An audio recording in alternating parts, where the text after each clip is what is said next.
愧是紫金府的寿礼啊！这火珊瑚竟比东海龙宫藏着的还要精致。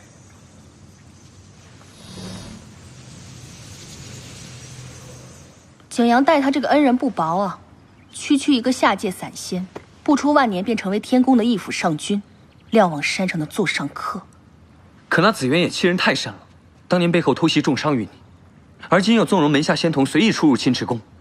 这瞭望山大泽府的东华上君的寿宴，给咱们也送来了请帖。上君，这东华上君是仙族重臣，此番天宫大寿，定是有人要到的。不如咱们借此机会，当面告紫渊一状。不可，紫渊这些年在天宫地位水涨船高，跋扈已久。若将此事告发于天宫，定会有损青池宫颜面。可咱们青池宫和那天宫也是平起平坐的呀。就算古君上神不在，小神君也是上神。这天宫再势大，总不能不给小神君面子吧？长雀，家业他们不知道也就罢了，你怎么也跟着胡闹起来？方才难道你没瞧见吗？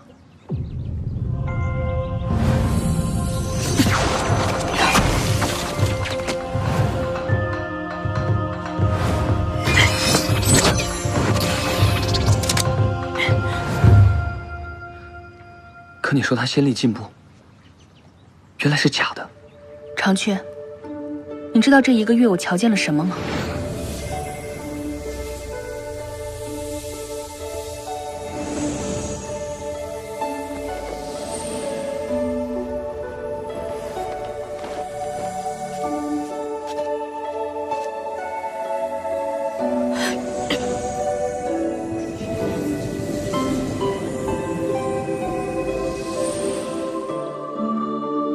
从那日后，无一连10日去灵泉，日日见到他从日落练到天明。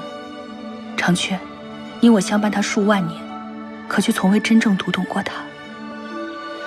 竟然练成了！我修炼这么多年，为何就偏偏这一次练成了？该不会是因为在灵泉那边修炼起了什么功效吧？若真是这样的话，那是不是我可以和博玄一起云游四海，历练渡劫？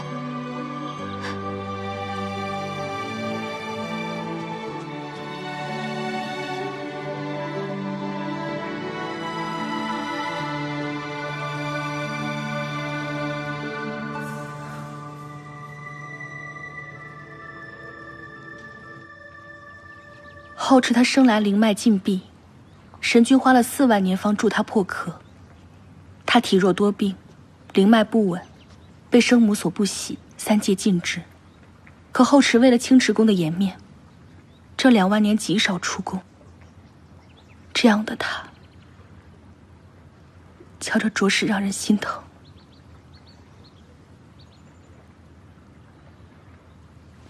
长雀，你就不能学几个笑话，逗逗他开心吗？你就别为难我了。自从博轩上君走后，这古君上神便常常以给小神君采药为由，行踪不定。这青池宫的灵气也大不如从前，山下的仙门洞府都走了好几个了。神君他总有一天会回来的。当初我被仙妖2界所不容，是古君上神收留了我。现在他不在一日，我便要护后持一日。长座，滴水恩，涌泉报。那这大泽府的寿宴，咱们还去不去？罢了，退了便是。青池宫与天宫不相为谋，以后都是如此。是。你快点儿。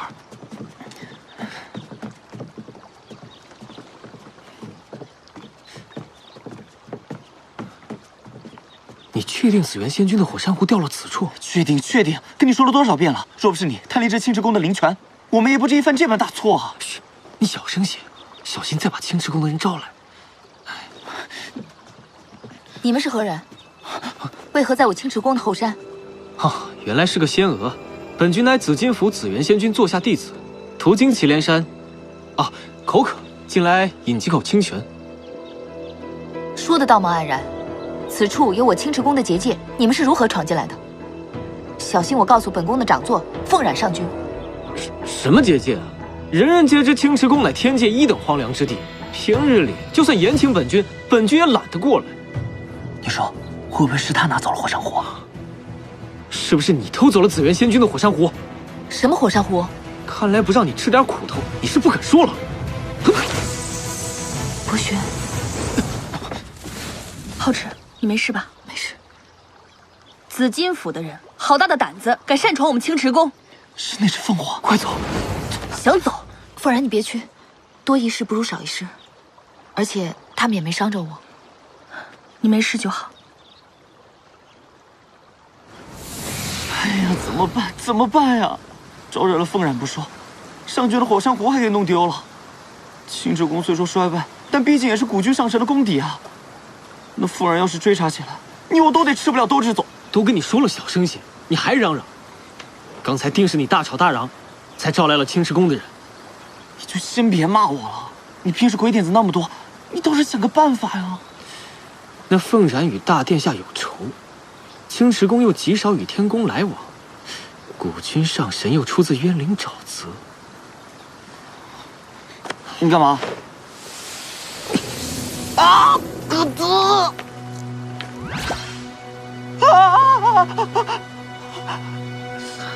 你干嘛？你看，这像不像被妖力灼伤之人的伤口？像。你这灵水哪儿来的啊？在一个地下市集上买的，可以须臾变换出伤口的属性。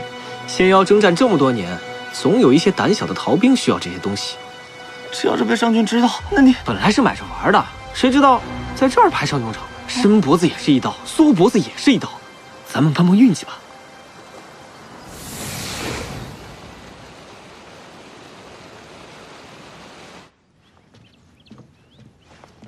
东华上君的寿宴请帖呢？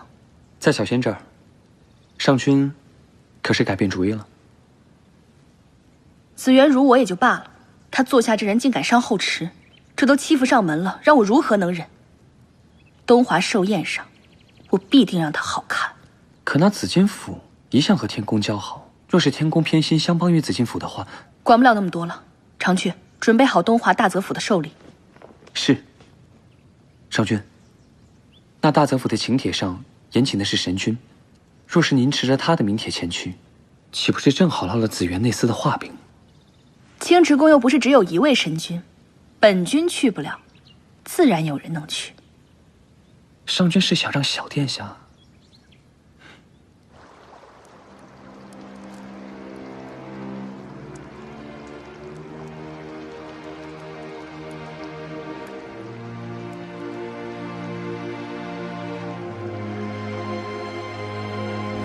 若遇到危险时，将自身仙力注入此物，它能够瞬间提高你的修为。虽然时间较短，但足够脱离危险了。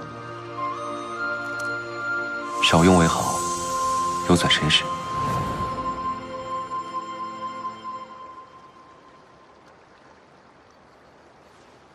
小殿下，想什么呢？这么专注？你找我做什么呀？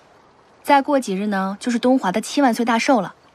他那徒弟给咱们青池宫送了帖子，说让我们去参加他的寿宴。我们要不去瞭望山走一趟？瞭望山？啊？不去。我虽无上神之实，可也是神君品阶。他一个仙君做寿，我去做什么呀？东华可是瞭望山之主，论在仙界的地位，只在天地之下。我们若不去，岂不是让旁人说我们青池宫托大？算起来和我是同辈，他也算是资格上老。这样吧，你跟长雀走一趟，由你亲自去瞭望山祝寿，也算给东华脸面了。不成的，这帖子是给你和古君上神的，我和长雀只是个上君，怎么能拿着上神的帖子去呢？我去不了了，我也想去，但是我每日都要修行博玄留下来的仙法古籍，这一趟远门出下来，我的灵力修炼定会耽误了。下次你考我的时候，我定又过不了关。你这灵力已经是垫底了，还怕什么耽误呀？我这仙姬可是一日修行都缺不了的。你也瞧见了，我成功的修成了运物之术。那哪是你修的，分明是我在。分明是你什么？是你暗中相助，所以我便成功的使用了运物术。你知道啦？想必你是瞧见了我的修行之事，又怕我考校失败没了心性，这才专程演了一出戏给我吧？这你都知道呀？后池，你这玲珑心思究竟是怎么长的？莫不是修不出什么灵力，就到脑子里去了吧？夫人，我也想去，可是父神离开前曾有言在先，我若修不成上仙的实力，不许我轻易出青池宫的。这你放心，既然古君上神任命了我做青池宫掌座，你去趟寿宴，我还是做得了主的。那他来日要是知道了呢？自然是我一力承担。一言为定。一言为定。好。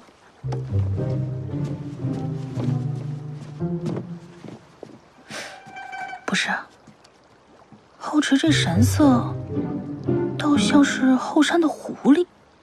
后池啊，后池啊！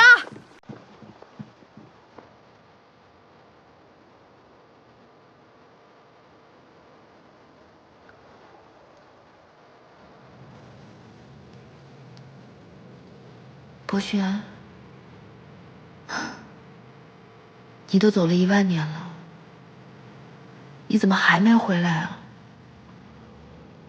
时光如你，让我情思绪牵引，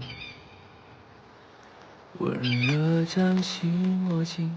博轩，我也想学习法术，像他们一样飞来飞去。你神识不稳，需筑基镇灵，先把这碗药喝了吧。不喝了行不行？上次喝了我睡了一整个冬日，害我连雪景都没看到。想看雪景还不简单吗？你把它喝了，我就变给你看。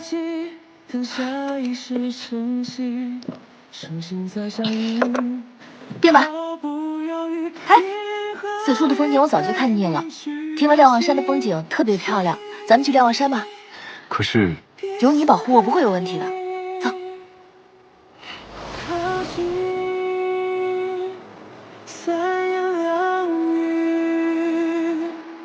若如此冷彻，若如此内心，更应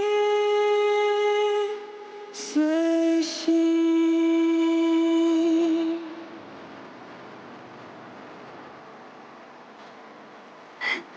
这里太美了，我很喜欢。只要你喜欢，日后有空我就带你来看。你可真好。时光如你，让我情思绪牵引，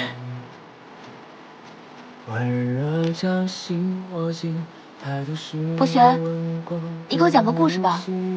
你想听什么？就说说神界，就说神界关闭，诸神陨落。我从未听人讲起过这些事情。神与山川同寿，一念可动山海，是3界最强的存在。诸神之上另有真神，真神之上还有主神，他主宰着苍生万物。3界在，他便在。那主神岂不是永生不灭？是的，他永生不灭。那我怎么没在天界见过他，甚至从未听过他的名字？因为他做了一件不得不去做的事。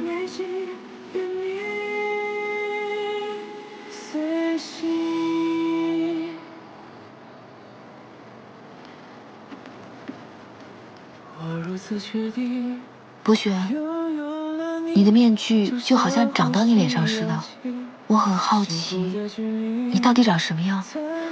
不急，总有一日我们会真正相见。后池，不管怎样，你都要答应我，一定要无时无刻戴好这条手链，这样子，无论去哪，我都能寻到你。你放心，我舍不得摘了，我还留着打架用呢。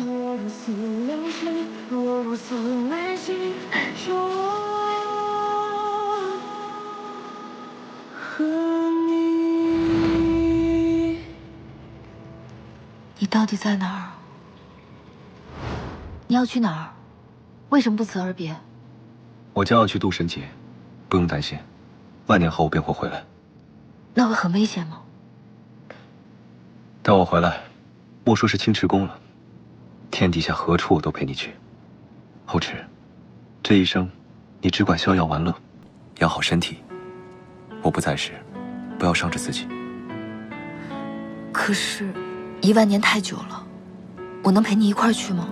你灵力低微，跟着我会有危险。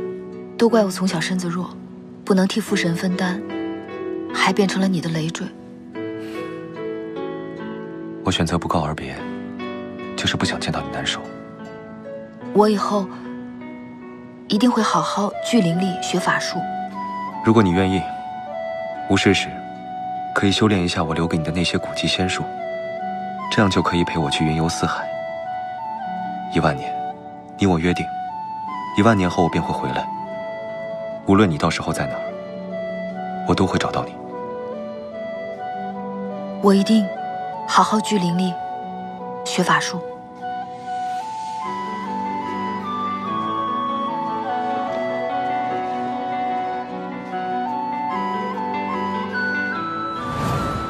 父神虽说行踪不定，但是偶尔会寄回来令语询问我们的近况。你倒好，连封书信都没有。若你回来了，看见我灵力毫无长进，会不会也像三界一样，嘲笑我空有上神之名，却毫无灵力呢？你那么疼我，一定不会的。凤冉决定去瞭望山，我也正好趁此机会去瞭望山寻一寻你。但愿你别在渡劫的时候遇到危险。呸！绝对不会，绝对不会。你福大命大，定会平安无事的。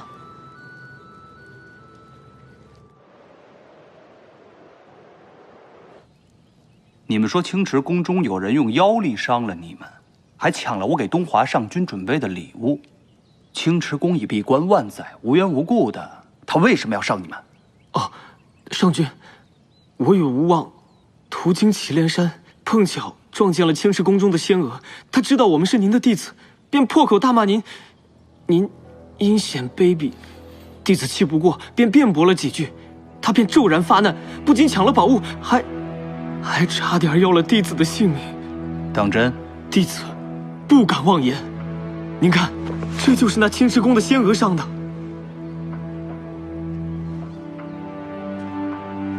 果然是妖力灼伤啊！既然是青池宫中有人修炼妖力，那礼物被抢就不怪你们了。你们俩，一人罚一把仙剑入库便是。谢上君。还有，这几天你们就暂在府中休养，过2日，我带你们去参加东华上君的寿宴。是。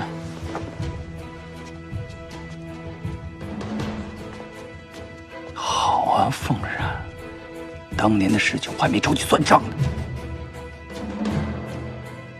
那火山湖上有紫金府的印记，等着看本神君怎么给你好看。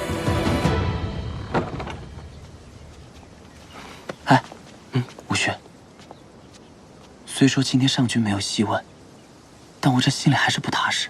你说，听说古君上神为小神君出门采药1万年也没回来，我猜他也懒得凑东华上君寿宴的热闹。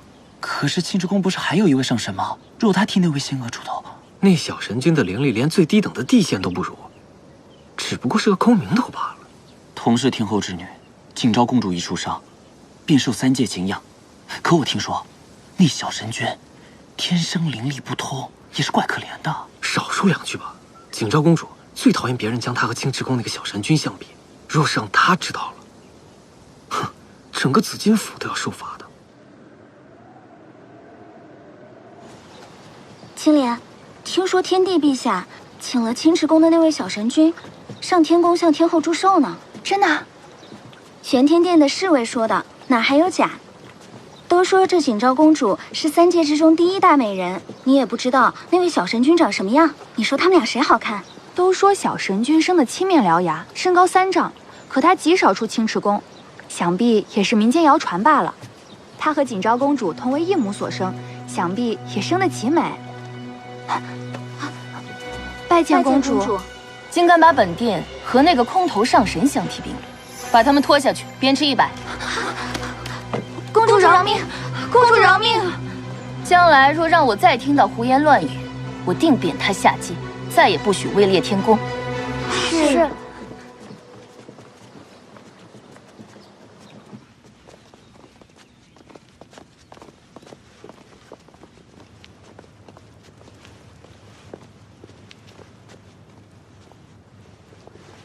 父神，母神，方才你罚了2位仙娥，这等小事怎么都传到父神您的耳中来了？他们身为仙娥，不好好管好自己分内的事，一天到晚的乱嚼舌根，今朝岂有不罚之理啊？昭儿啊，修仙何等艰难，不过就是说了几句你不爱听的闲言碎语罢了，训诫便是了，为何动用鞭打之刑啊？父神，够了，昭儿，听你父神的便是。陛下，您唤昭儿来，不是有事要吩咐吗？过几日是东华的寿宴，你大哥下界巡视去了，我想让你跟你二哥去瞭望山祝寿，以表我天宫的诚意。我不去。这等庸碌仙君的宴席，我去做什么？昭儿，母神听说你二哥邀了那位北海上君一同前往，若你要是不想去，母神差其他仙使去便是。去，昭儿去。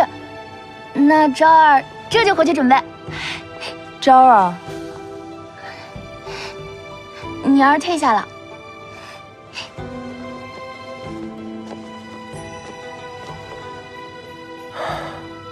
昭儿这个性子啊，太过霸道跋扈，怕是将来要吃亏啊。昭儿从小被宠到大，难免有些娇贵之气，陛下不必太过苛责。他可是这世界除了本帝以外唯一的金龙之神啊。本帝希望他这性子可以再沉稳一些，否则将来如何担起我龙族的未来？陛下，昭儿还小，日后我们再慢慢教他便是。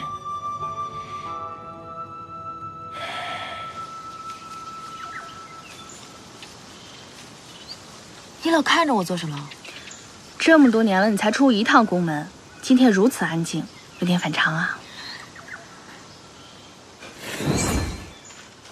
这是什么呀？好让你诓我，分明是你自己出来想找博玄。什么找博玄啊？我分明是为了陪你去瞭望山，帮你惩治紫渊那个小人，我才出宫的。胡扯！昨天我还巴巴的求你，分明你早就……好吃啊！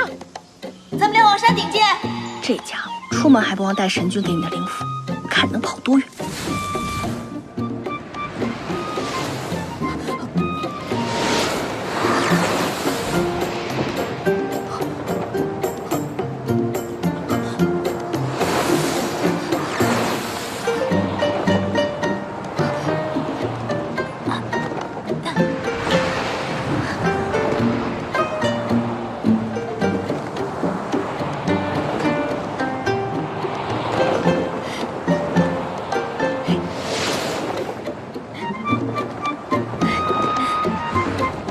地先打听打听，土地公对瞭望山熟门熟路，兴许见过博玄的踪迹。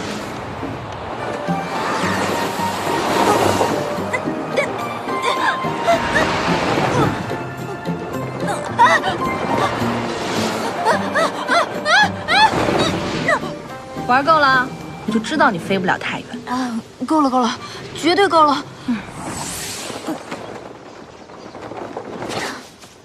别乱飞了，赶紧去后山竹屋找博玄，带我处理完紫渊，再去后山找你会合。我可听说了，景剑也会去东华的寿宴，你避着点儿。本君会怕他一只没毛的凤凰不成？他大哥可是我的手下败将。好了，你别担心了，自己注意点。来来来，百年仙界盛会，走过路过不要错过。哎，这位小女君，方才您下手太晚了，上军图已经让别人买走了，要不然你再看看我别的花。暂时不需要。哎，这仙界还有生得如此丑的人啊？哦，这是青池宫小神君辟邪用的。这是谁？青池宫小神君后池啊。都说他天生3丈多高，力大无穷。虽然长得丑，但走霉运的仙人们特别喜欢把它买回府去镇宅，买的特别好。您要是想要的话，不用法宝，1颗下品灵珠就够了。谁说青池宫小神君长这样了？这话传了上万年，一直是这样的。小女君如此激动，难道认识青池宫小神君？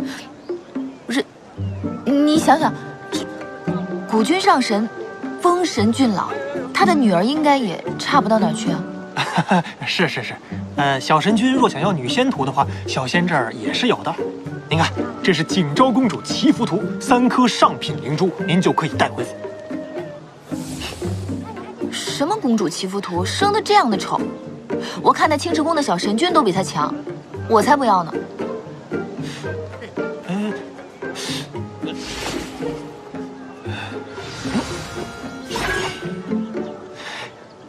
小女君，小仙就是做点小本买卖，怎么还惹到您了？你身为仙君，不好好修行，拿这些劳什子出来招摇撞骗，我看你这摊儿就不该摆。哎呦，女君有所不知，摆这些仙摊的都是些下界散仙，成仙不足100年，灵力低微，上不了这瞭望山，也成不了这东华上君的徒弟，只能卖些小物件，换些法宝来辅助修炼。还请女君高抬贵手，别毁了我买卖呀！多谢女君。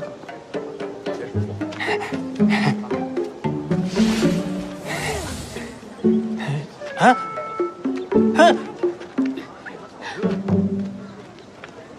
竟然把本君画成这副鬼样子，我还身高3丈，我还力大无穷，那简直是胡说八道。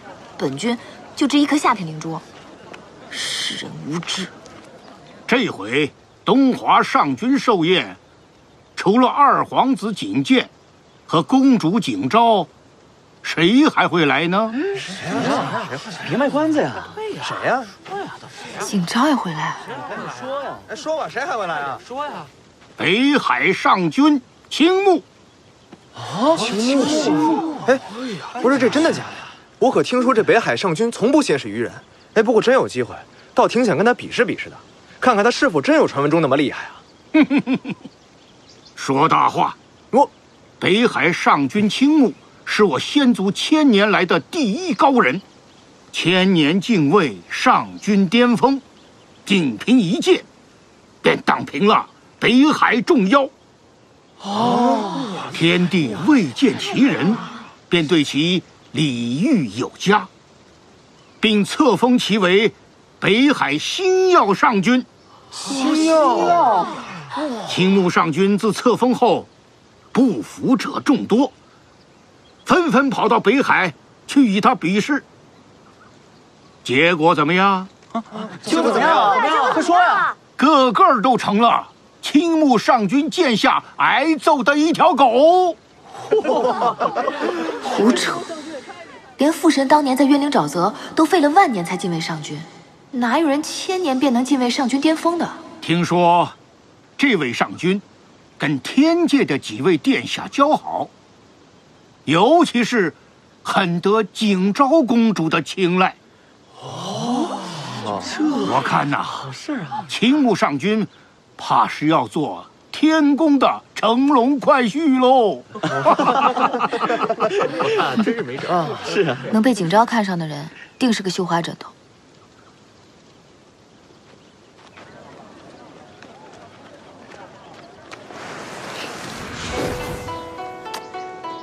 飞身符用完了，极速符，极速符，那就极速符吧。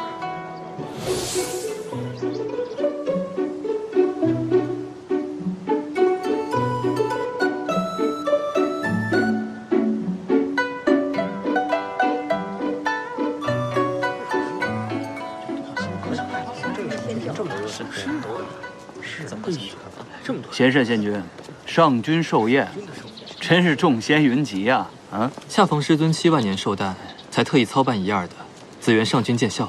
哎，对了，不知道今天青池宫那边会派谁来呀？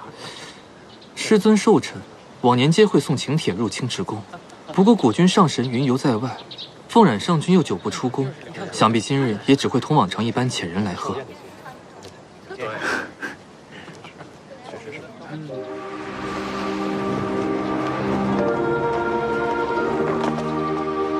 子元见过二殿下。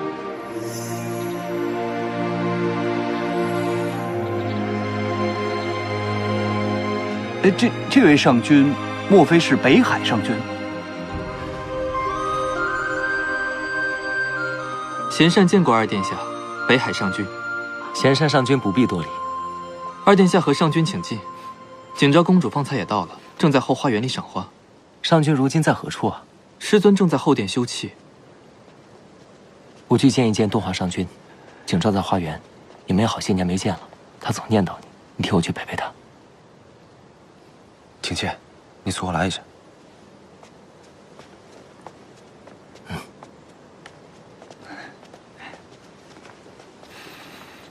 好，请。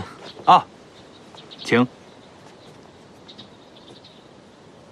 你知道的，我向来不与生人打交道。景昭你认识啊？不算生人。她是女君，我和女君相处，浑身都不自在。这3界之中，你看有几个和你一样的？把自己的神识附在纸片人身上，自己同自己讲话，这有什么呢？别人看你会觉得很奇怪。那我又不在乎别人的眼光。青木啊，一个人独处久了，性格会变得孤僻的。你听我一言，多交朋友，对你好。人生得一知己足矣，我有你啊。别忘了，来之前你我对弈3局，我让你悔棋你都输了。是你愿赌服输陪我来这儿的。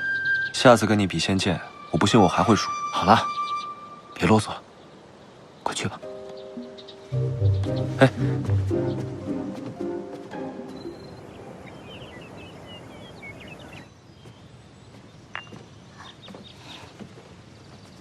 青木上君。青木见过公主殿下。想不到上君今日也会来东华的寿宴。景昭听闻这大泽府的花景，乃是仙界一绝。寿宴未开，不如上君陪景昭到处走走。天宫没有花景吗？天宫的花景虽好，可惜却没有惜花之人。不过若你不喜欢，我们在此坐坐也是一样的。无妨。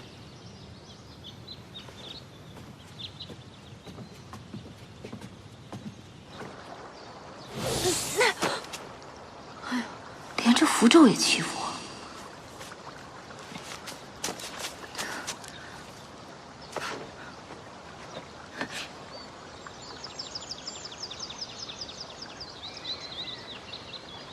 这便是东华上君的大泽府吧？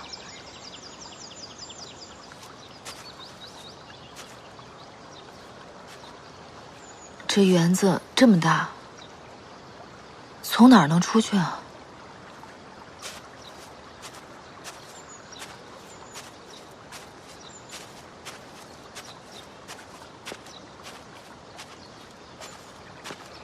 这花园里的花，上君怕是在北海还未曾看过吧？北海？难道是那个北海上君青木？这女君怎么有些眼熟？难道我见过？北海无花生长，青木确实从没有见过此花。竟真的是她，声音倒还不错。可她明明和景昭暧昧不清，却还在这私会女仙君。是我思虑不周。这花花草草有什么好看的？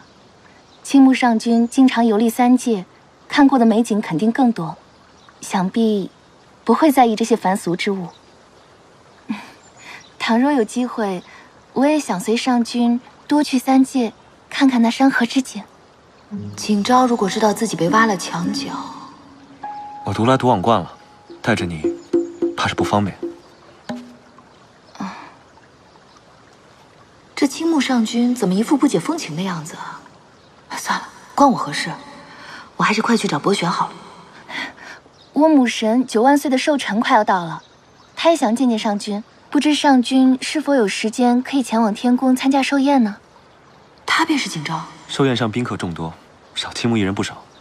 再说，届时我应该在闭关修炼，恐怕去不了天宫了。青木上君不必自谦。何人在此？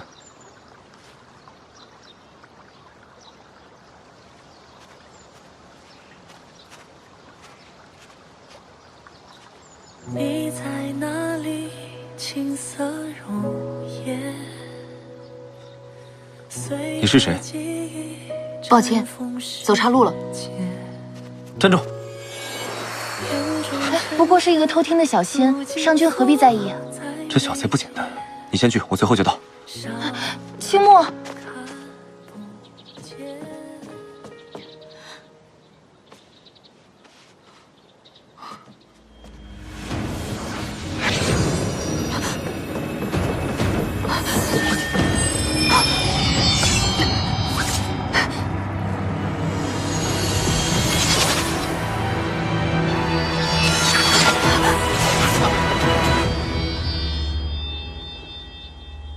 对不起，我以为你能躲过去，没想到你灵力这么低。上君了不起吗？上君就可以随便耍别人吗？我只不过好奇，听你说了几句话，你就可以这么羞辱我吗？你的衣裙我会赔给你的。我这衣裙，你赔得起吗？那我便将这剑送给你，作为补偿，可好？这破剑把我整得那么惨，看我不好好整你！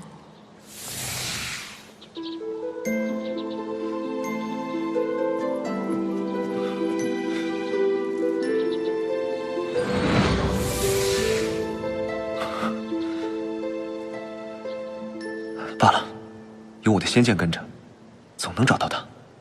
紫元上君，听说上个月景阳殿下在昆仑主持众仙论道，您又拔得头筹，上君真是学识渊博，独步三界呀！哎呀，哪里，本君这仙君，正殿需凭帖入内，不知仙君是否有请帖？哦，忘了。你看这个够吗？啊，这个名头非您莫。小仙眼拙，不知是青池宫的上仙驾到，都有得罪。简直是轻而易举啊！他们就是您手下最不说这个了，倒是这青池，凤然，败军之将，也敢出来丢人现眼啊！败军之将，当年你趁我和景阳大战，背后偷袭，重伤本君，还好意思满三界嚷嚷着是你赢了本君？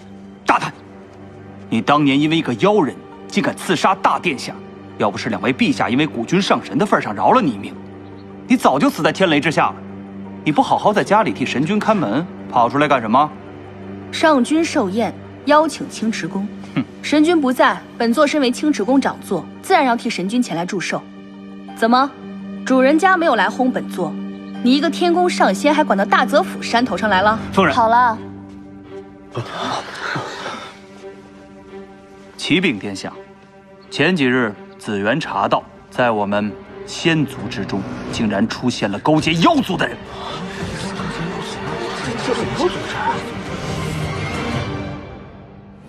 你不好好在家里替神君看门，跑出来干什么？上君寿宴，邀请青池宫，神君不在，本座身为青池宫掌座，自然要替神君前来祝寿。怎么，主人家没有来轰本座，你一个天宫上仙还管到大泽府山头上来了？天宫上仙怎么了？我告诉你，东华上君就是天宫上仙，我们天宫掌管大泽府，那是天经地义。你如此藐视本君，那就是藐视天宫。怎么现在的青池宫连天宫都不放在眼里了吗？两位上君消消气。凤染上君既是代表青池宫而来，便是贵客。天宫有二殿下和公主前来，亦可见对大泽府的重视。在东华上君心里，这份贺寿之情不分轻重，同样珍贵。好了，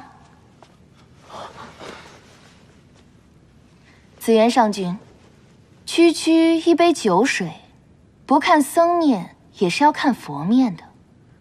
启禀殿下，实在是因为我近日查到一事，终日忧思不止。本来这件事应该直接禀报天帝的，但既然今天殿下在这里，就烦请殿下做出决断。紫元上君所谓何事？启禀殿下，前几日紫元查到，在我们仙族之中，竟然出现了勾结妖族之人。哦，你的意思是？就是他凤然。殿下，列位仙友，此人勾结妖族，意图对我仙族图谋不轨。来人，把凤染拿下。慢着，景昭公主，青池宫处于三界之外，并不在你们天宫管辖范围之内。就算是天帝陛下要审本座，也要问个是非曲直。您连一句话都不问就想拿下本座，这未免也太霸道些吧？众所周知，妖族与我仙族水火不容，你既有勾结妖族的嫌疑，本殿便不会坐视不管，自要护我仙族朗朗乾坤。好一个朗朗乾坤！本座虽然出自渊灵沼泽，但入了青池宫就与妖族再无瓜葛。你有何证据指我勾结妖族？启禀殿下，列位仙友，前几日，本座座下弟子去往祁连山办事的时候，却突然被一名青池宫出现的妖族所伤。那妖族出手不光伤了他2人，还抢走了我为东华上军准备的寿礼——万年火山壶。众所周知，古君上神常年在外，小神君又是不管事的。那么这几万年，整个青池宫都是你凤冉的囊中物吧？现在青池宫中有妖族出没，你说你不勾结妖族，谁勾结了？胡说八道！青池宫哪有什么妖族？你狡辩也没有用。无望。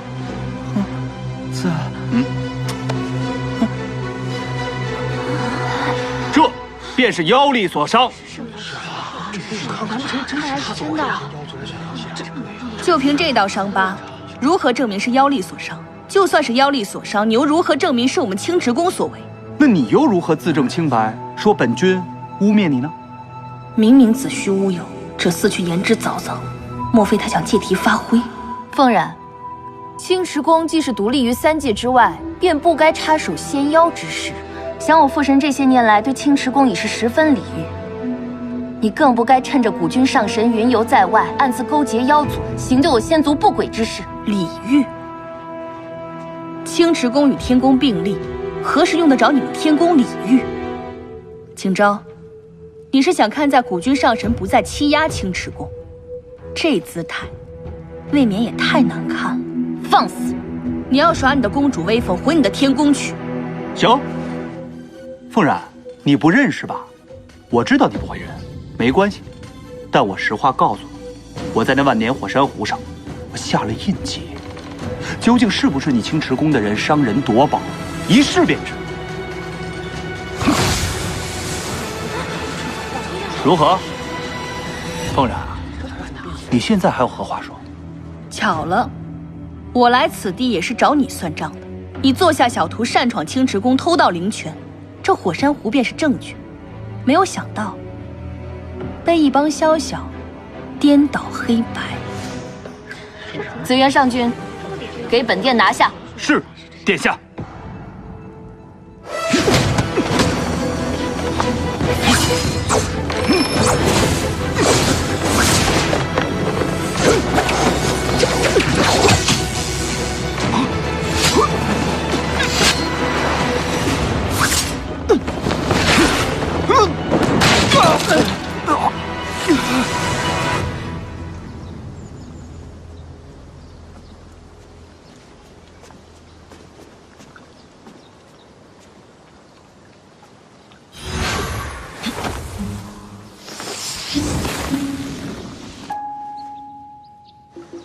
本殿下倒是要瞧瞧，你这清风明月的北海上君，以后还张不张狂？你又在做什么？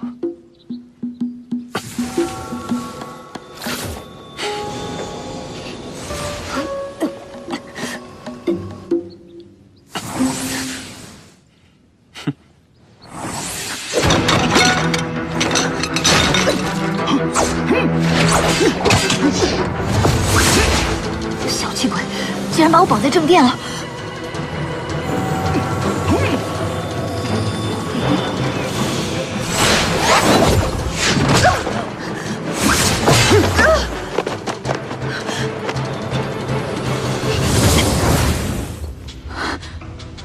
不行，我灵力低微，如此进去会给凤然惹麻烦的。若遇到危险时，将自身仙力注入此手链，它能瞬间提高你的修为。虽然时间较短，但足够脱离危险。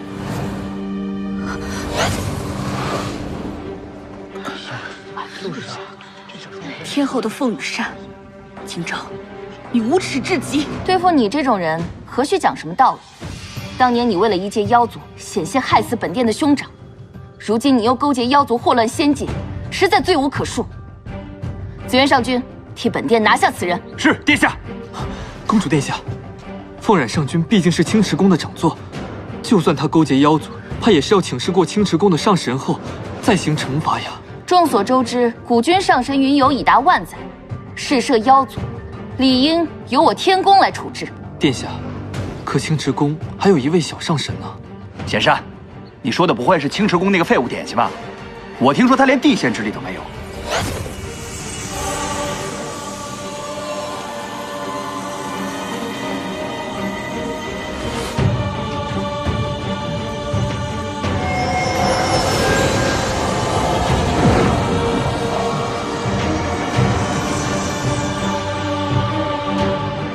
好强大的灵力啊！这灵力怎么有些熟悉？如此弱子，怎么能决断大事？休得口出狂言，侮辱我青池宫上神！你都死到临头了，你还敢张扬？也罢，本君送你一程。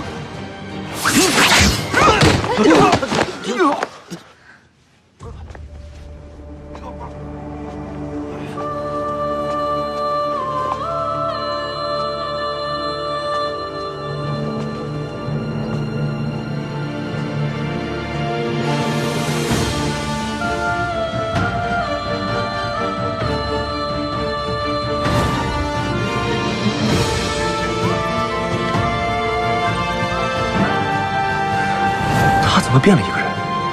怎么和我梦中的女君如此相似？师父，师父，你是谁？胆敢擅闯大泽府，伤我天宫仙君，扰乱上君寿宴，擅闯！贤善上君看看，此帖是否是尊师所写？本殿是受邀而来，何来的擅闯？下君贤善，见过神君。景昭，你斩我青池宫长座，我伤你区区一个上仙，又有何不可？你是后池？不可能，后池怎么会有这么强的灵力？凤冉拜见后池上神。见过后池神君。拜见死缘拜见上神。方才你说我灵力低微，不足以做出决断。啊不，上神，我没有说过这话。我不知上神驾临，还请上神看在天宫的份上。天宫？方才你口口声声说我青池宫长座勾结妖族，这才一会儿，你便忘了？那是下君口出狂言，口出狂言。后池，凤冉勾结妖族，证据确凿。今天就算你在这里，本殿也当将他绑回天宫问罪，是吗？是你们两个自己说，还是本殿替你们说？神君饶命！神君饶命！下君不敢妄言，这伤口确实是青池宫伤的。你不要命了？你们怕什么？有本殿在，还由不得他颠倒黑白。此伤口并非妖族灵力所伤，不过是敷上了一种令伤口变化的灵水罢了。青墨，你的意思是？此灵水乃西海海底的幻鱼鳞片所制，用绯红花花蜜涂抹，方可让伤口变回原形。此花蜜大泽府常备，东华上君最喜以此物辅以茶点，本君这便派人去取。是下君欺瞒上君，求神君饶命！你们两人还不从实招来？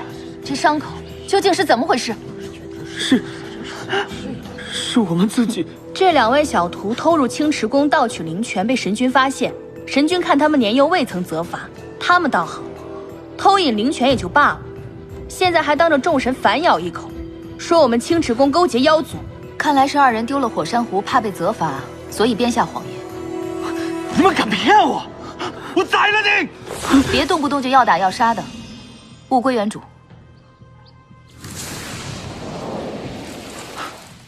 啊，上神，这种小玩意儿，你要是喜欢的话，尽管拿去。我府上还有更好的，我也是一时不小心才着了这两个兔崽子的道，请上神恕罪。他二人的责罚自是不能少，但你多次口出狂言，更是可恶。这个，因为你诋毁本君。这个是为你辱没青池宫。这个是你万年前在渊灵沼泽赐予凤染的背后一剑。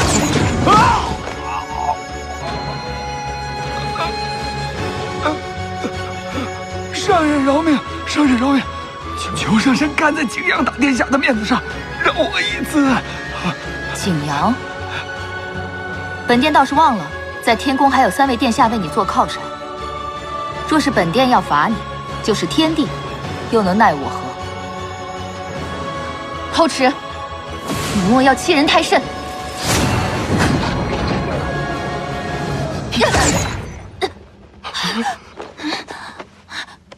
二哥，就是他伤了我和紫渊上君。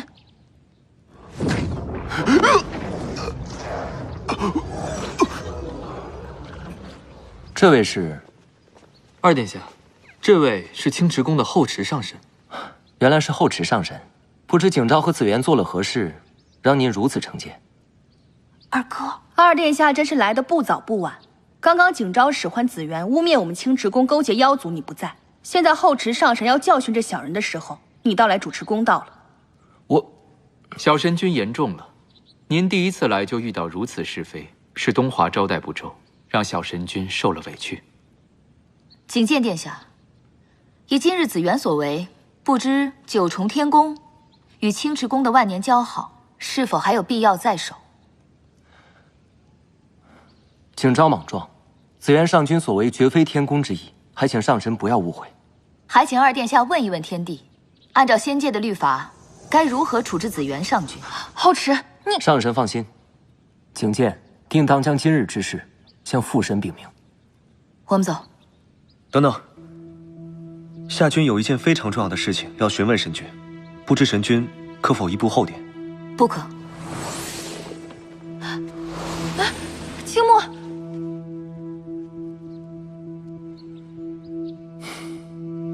快走，去博玄的主屋，我坚持不住了。刚刚到底怎么回事？我这灵力，怎么又是你？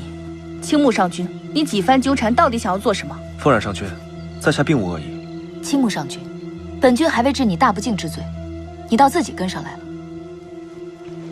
后池神君，在下赶来只因一问。千年来我独居北海，不曾记得与你照过面，可为什么见到你的时候有似曾相识的感觉？登徒子，你到底有完没完？我只是想把这件事情搞清楚。你简直可笑至极！你对本君什么感觉？本君怎么知道？好，那我的仙剑呢？你的仙剑被本君一掌碎成粉末了。不是把它烧了？是，又如何？神君可能有所不知，那把仙剑对我来说是非常珍贵的东西。纵使它再珍贵，只不过是一把仙剑罢了。本君今日就不与你计较不敬上神之过了。你也见好就收，不必再纠缠。你到底想做什么？我只想拿回我的剑。我大概听明白了，青木上君，这几颗灵珠够你买把好剑的了。我只要我的那一把。你简直是无聊至极。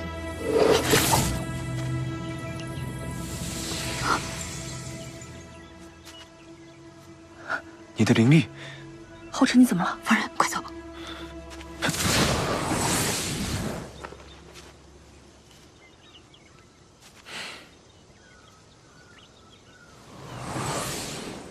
刚刚到底怎么回事？没事没事，我就是有些损伤神识。方才我见那紫渊要伤你性命，一时情急，便用了这手链。可你那灵力连低等仙兽都不如，这手链如何能帮你击退凤羽煞？再说了，博玄只是一普通仙君，怎么会有如此厉害的法物？博玄说过，用这手链会瞬间提高修为。方才是我第一次使用，才不过1炷香的功夫，我便感到有些力不从心了。这天下果然就没有不劳而获的事情。对了，还有那个北海上君，为何要如此纠缠你？他用飞剑追我，还划破了我的衣袍，我一时气不过，便把他的仙剑给烧了。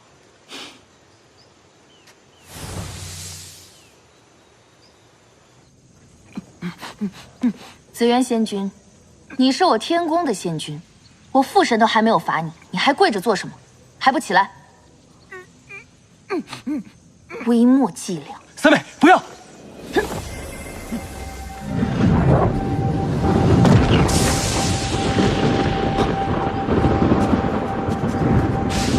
这天雷上君是吃了雄心豹子胆吧？怎么敢在此时给大泽府下天雷呢？不知天高地厚。是你做的？我只不过在紫园身上布下一道禁制，第一个强行解开的人，必受天雷之罚。你是故意的吧？那个店里除了景昭，谁还会第一个解开你布下的禁制？他敢背后伤你，我岂能轻易饶过他？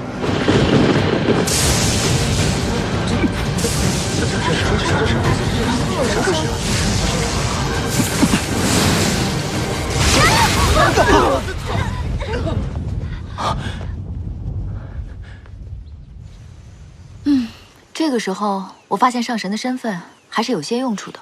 你这个人呀，最是长情护短。我缓过来了，咱们去找博学吗？走。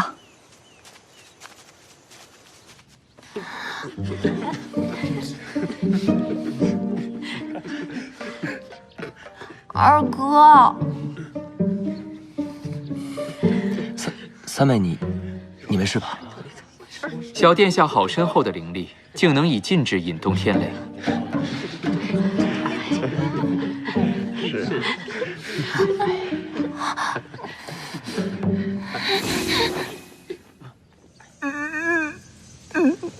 上君，景昭他年轻气盛，言行鲁莽，还请您。公主性子直爽，无妨。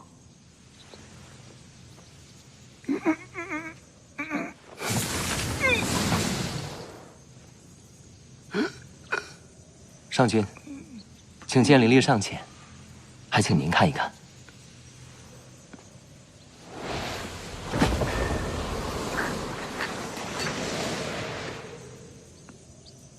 连你也解不开。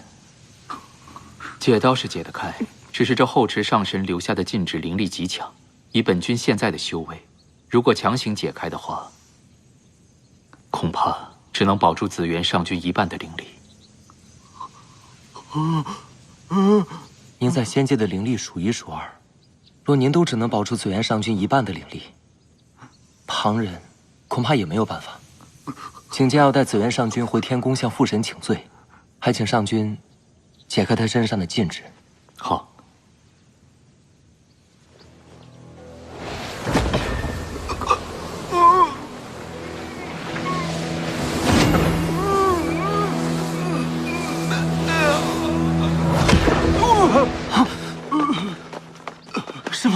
师父，上君，今日事发突然，请剑不便久留，现在便带紫园上君回天宫去复命。稍等，本君有一疑惑，还望二殿下解答。但说无妨。这北海上君，本君是第一次见，不知二殿下是如何与他结识的？我和青木在北海共同制服过一只妖兽，后来时常切磋，逐渐熟识的。那他家中可还有亲友？青木他无父无母，独来独往惯了，我也没见他有什么朋友。怎么，上君对他格外的关注啊？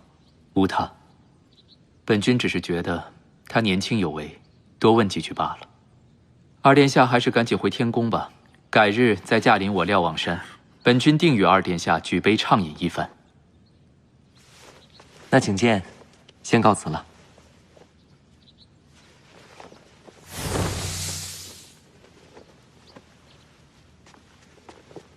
师父，您在想什么呢？这青池宫的小神君和那北海上君，让我想起了曾经的故人。师父可是觉得小神君笑似古君上神？不，他更像另外一个人。那北海上君呢？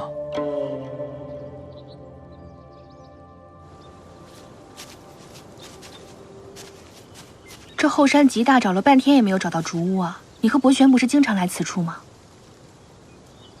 每次都是博玄带我飞到此处，这竹屋具体在什么位置，我也不知道。这么找太慢了，我先上去看看，你在这等我。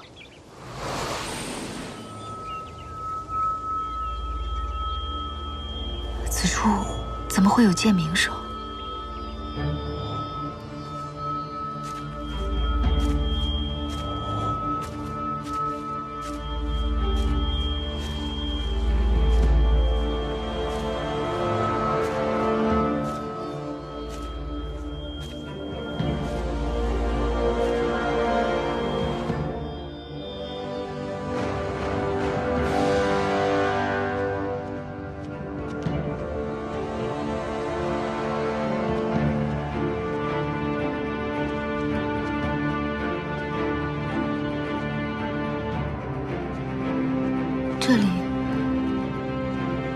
么会有一个这么大的建筑？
怎么又是你啊？方才我救了你，难道你不应该跟我说一声感谢吗？道谢是吧？好，感谢北海上君刚才的救命之恩，后齿感激不尽。他日定携重礼至北海，以谢君恩，行了吧？不行。你到底要干什么？此前我一直在疑惑，为何与你似曾相识。现在看来，已经有了答案。你是不是又想说我们之间曾有姻缘？莫非你也有同感？北海上君刚才的言行，只能让我感受到你十分的厚颜无耻。除此之外，我什么都感受不到。多年来，你是除了我唯一能看见这个剑种的人。又来这一套是吧？这座剑种这么大，谁会看不到？你真是可笑。我说真的，之前我第一次见到这里，景剑就在我旁边，可他却连剑声都听不到。兴许是这剑种设了什么禁制，有缘之人才能看到。你看，你都说了，有缘之人才能看见，说明你我之间定有缘分。我是说我与这剑种有缘，不是与你有缘。不许再跟着我了。早知道之前就不拿剑追着他了，这形象怎么补都补不回来了。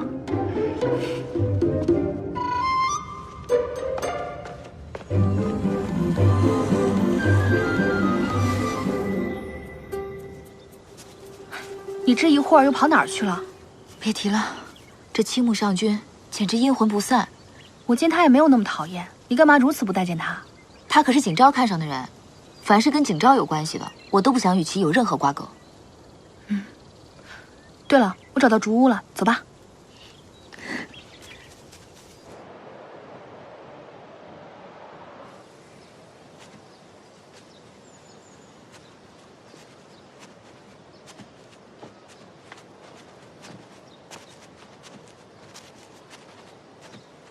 这里好像很久都没有人住过了。走，咱们进去看看，兴许里头有博玄居住过的痕迹。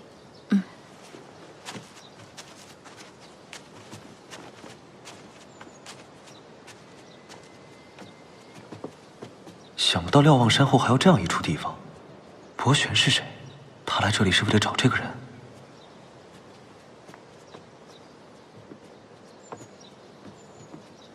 博玄会在此处修炼渡劫吗？这是除了青雉宫，我唯一知道博玄落过脚的地方。他如果不在这儿，会在哪儿呢？此处有人醉酒。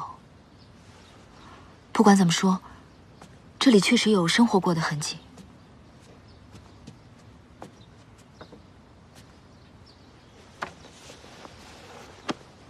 从未见博玄用过此山。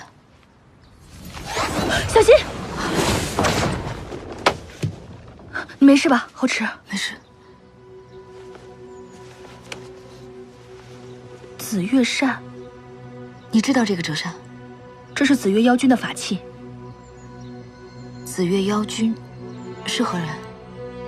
她是三界中最神秘的妖君，其妖力不在妖皇之下。而紫月是妖界天空一个特别神秘的存在，可以帮助妖族修炼，所以妖族的人特别尊重和敬仰她。此人以紫月命名，那一定与紫月有什么关系？这个我倒不知道，不过说她常年戴着一个面具，没有人知道他长什么模样。他常年戴着一个面具，那会不会……你的意思是紫月妖君就是博玄？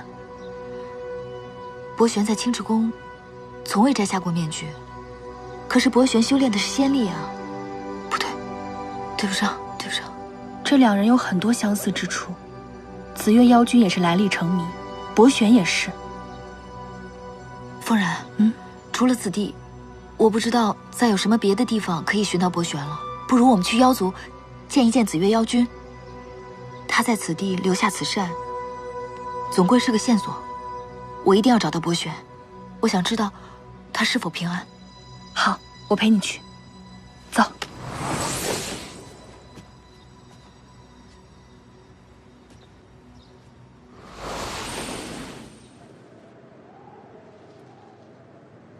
上君子元触犯天条，今日起贬入凡间，永世不得再位列仙班。不，陛下，饶了我吧，饶了我吧！我知道错了，陛下。看在这些年来我为天宫没有功劳有苦劳的份上，陛下饶了我吧。你诬陷青池宫掌座，冒犯青池宫上神，差点毁了我天宫与青池宫的万年情谊，本帝岂能留你？来人，将紫元带下去。陛下，陛下，大殿下，大殿下救我！大殿下为我求情啊！大殿下，大殿下，父神，我求你的命，退下，为我求情！大殿下，陛下竟动用了惊天之爪，看来是真生气了。子元一向张狂，这回算是自作自受。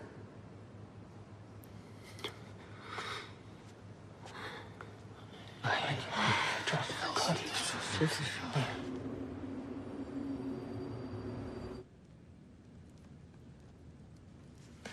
大哥，父神，儿臣就想问一句：后池在大泽府视我天宫如无物，您严惩紫元，岂不是长了青池宫的志气，灭了我天宫的威风？长此以往，我天宫如何统领仙界？你怎么还不明白啊？紫元挑唆景昭与后池相斗，险些挑起我天宫与青池宫的争端。父神如此罚他，已是法外开恩。可能后池也伤了昭儿，您怎么不说？昭儿，不是也打伤了凤冉那丫头吗？父神，大哥也是看我受伤，所以于心不忍。大哥，天规早明，上神之尊不可冒犯，横说都是咱们理亏，你就别惹父神生气了。你到底是哪一边的？儿子与紫元是过命的交情，父神秉公执法，3界定会夸您公允。只是不知罗刹帝的将领会如何看待此事。天宫连大皇子的救命恩人都不愿袒护，传出去，怕是没有人再会为我们卖命了。混账！来人，在，把景阳拉去玄天殿外跪上3天。让众仙都看看，大皇子是如何徇私枉法的。是。住手！你这人，又不是在大殿面前，何必对儿子大动肝火？阳儿只是重情义罢了。挚友受罚，妹妹受伤，你叫他如何能忍？所以方才说话失了点分寸。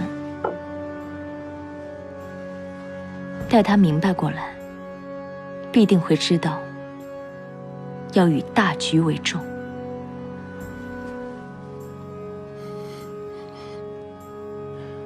父神，大哥长时间在罗刹帝驻守，难免会沾染一些军营之气，还请父神息怒。父神，您就别责怪大哥了，他也是处处在为天宫着想啊。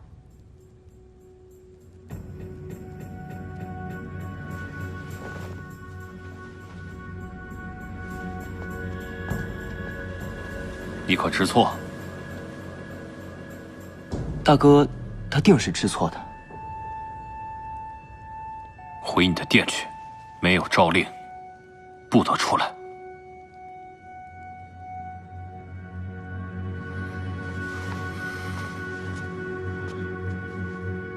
是，父神。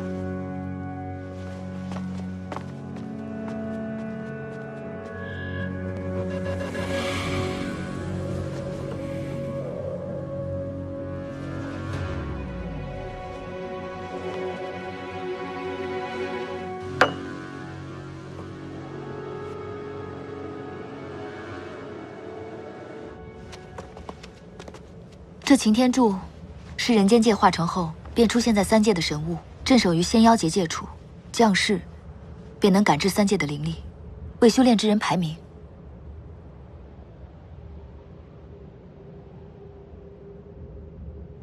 这上面好像真的没有我的名字。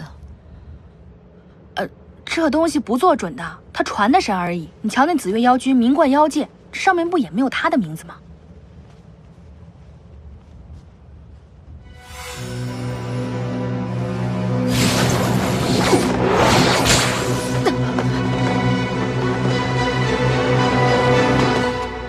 你跟踪我们？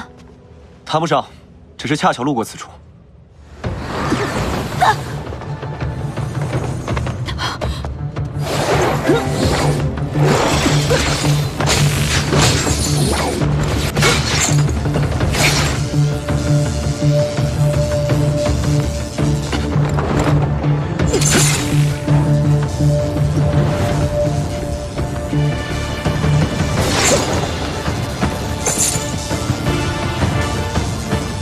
风染上去。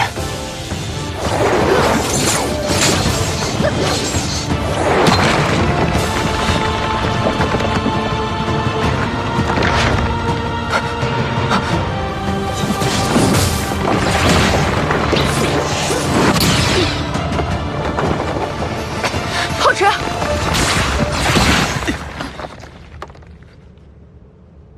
你没事吧？没事。谢谢。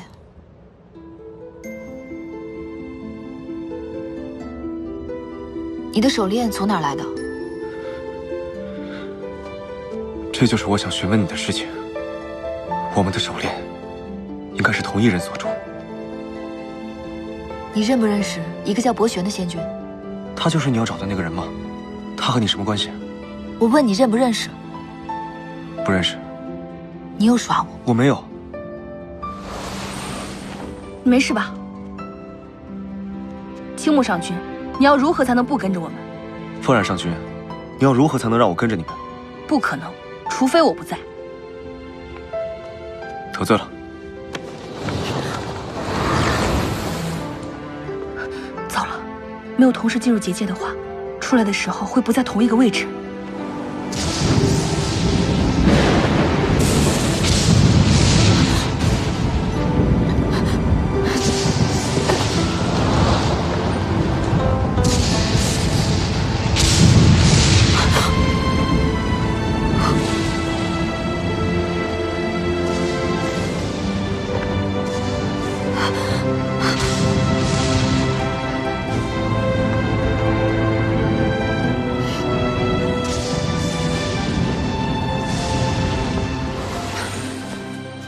你这人怎么为达目的不择手段啊？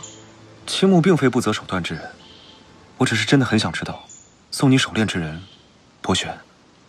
你一会儿好一会儿坏，我不带你。这红血森林，乃妖界最危险的地方。若是我不在，你要如何找到紫月妖君啊？你竟然偷听我和凤然的讲话，你无耻！你还在等风然啊？难道你不知道，若不是同时穿越结界，便不会落在同一处。他现在还没来，想必也不会来了。你故意把我和凤然分开。夏君也是没有办法的办法。小神君，你见着我，难道没有任何的异样感吗？有。是不是很熟悉？嗯，像一味药剂。此话怎讲？一味狗皮膏药。我瞧见你在景昭面前倒是矜持得很，怎么在我这儿却如此的废话，如此的无耻？本君从来不跟任何女君讲话，也不知为何对你很感兴趣。那我可真是倒霉啊！随便你怎么想，但若你我结伴同行找到博玄，证明我俩真没有姻缘。夏君定会向神君请罪，请大不敬之罪。不用博玄，我就能证明，大路朝天，你往这边走，我往这边走。是不是不管我怎么说怎么做，都不是好人？好，那我就破罐破摔。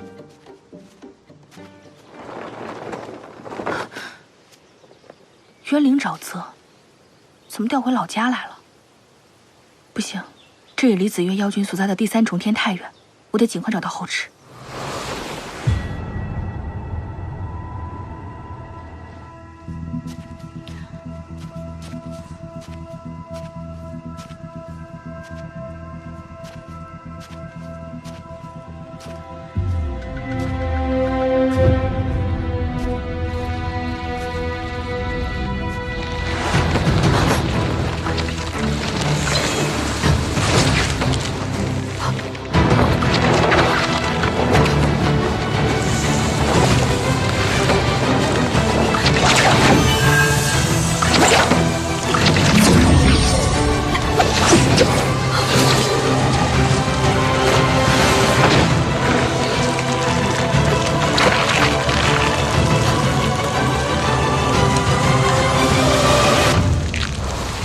小神君是在找本君吗？只要你答应我，今后与本君同行，我便救你出来。怎么样？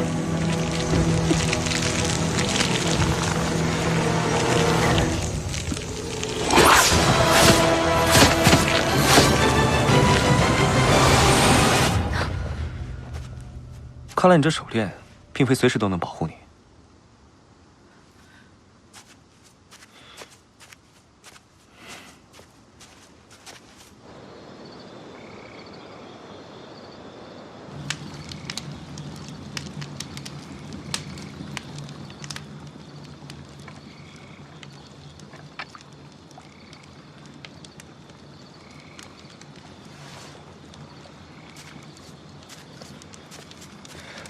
外酥里嫩，这个时候最好吃了。